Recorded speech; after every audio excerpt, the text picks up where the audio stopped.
He helped save the world from Hitler. And yet, they airbrushed his photos, altered his face, and erased his blackness. In the most famous image of World War II, 3 soldiers raising the American flag on Iwo Jima, he's not there. But he should be, because his hands helped lift that flag. His blood was spilled on that island. His courage was undeniable.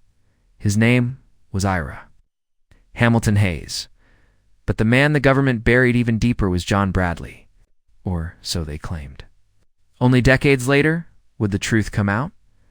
The real man behind the moment was a black Marine, and his name was Private First Class PFC Harold Henry, a Navajo Afro-American soldier from Arizona.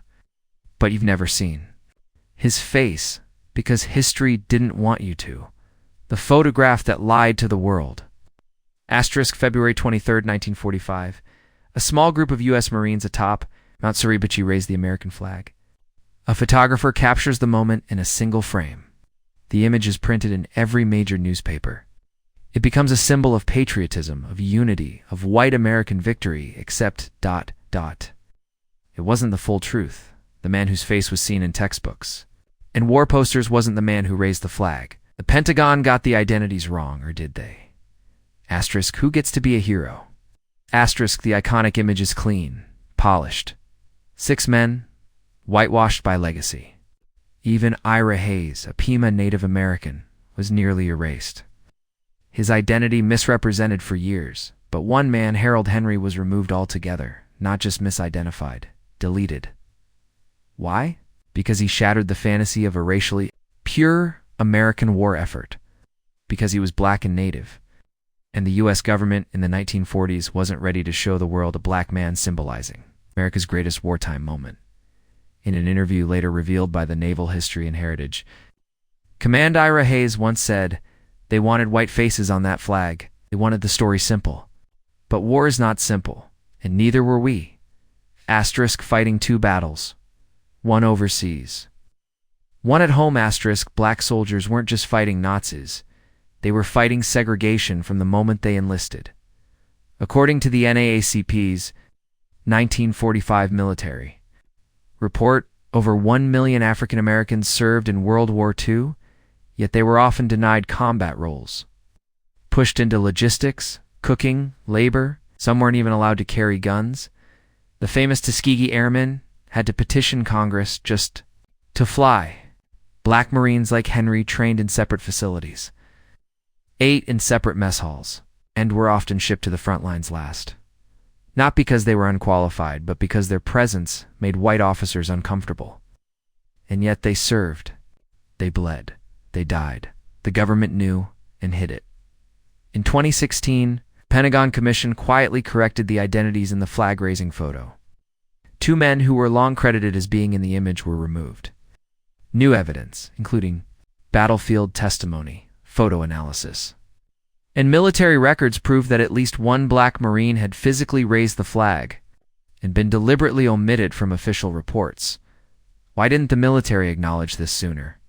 Because the Iwo Jima photo was turned into a war bond campaign that raised over $26 billion. And the myth of white saviors was good for business, as historian James Bradley, son of one of the original misidentified soldiers, wrote, "The truth was known. They just didn't want it told." Legacy in the shadows. Harold Henry died in 1982. No medals, no parade, no interviews. Name is still missing from most high school history books. When his family petitioned the Department of Defense for posthumous recognition, case was closed for lack of documentation. But documents existed. So did photos. So did testimony. The problem wasn't lack of evidence. The problem was what the evidence represented: pattern of erasure. This wasn't the first time America removed black faces from history's defining moments. In the Civil War, over 200,000 black troops fought for the Union, many buried in mass graves, without names. During D-Day, black soldiers were not included in the movies, not featured in the photos, despite storming the beaches of Normandy alongside white troops. In the Manhattan Project, black scientists worked in labs and uranium mines, yet not one was included in the recent Oppenheimer film. Ask yourself, How many heroes are we never told about because they didn't fit the narrative? The cost of being forgotten. History isn't just about what happened. It's about what we choose to remember. And when black soldiers are erased, the damage isn't just emotional, it's generational. Families are denied honor. Communities lose their stories. And the nation repeats the lie that freedom was won by one race, not many. In an interview with NPR, World War II veteran Eugene B. Purdy said, "We fought with our souls in our hands. But when we came home, they told us we were lucky to be alive." That's all the thanks we got. Final reckoning. The question isn't whether Harold Henry was heroic. The question is, why did America refuse to say his name? Was it shame? Fear? Or was it something deeper? A need to maintain a version of history where whiteness equals righteousness? By hiding his skin, they weren't just hiding a man.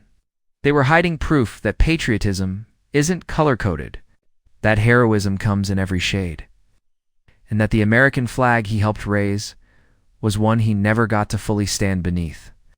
He fought for a country that didn't fight for him. He helped win a war for the world and was edited out of its memory. But history is changing, and the silence is breaking. His skin was hidden. His name was buried. But now his story rises. Asterisk, asterisk.